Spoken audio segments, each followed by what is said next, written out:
ఏ జన్మకే గమ్యమో తెలిసేది కాలానికి, ఏ పువ్వు ఏ పూజకో తెలిసేది దైవానికే.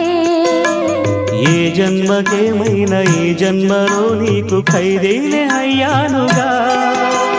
బ్రతుకైనా వెతలైనా జతగానే పంచుకునే శ్రీవారి కావాలి ఏ జన్మకైనా. తెలియని రాగం పలికింది తీయని భావనలో, మనసే జ్యోతిగా వెలిగింది మమతల కోవెలలో, ఈ మమతల కోవెలలో.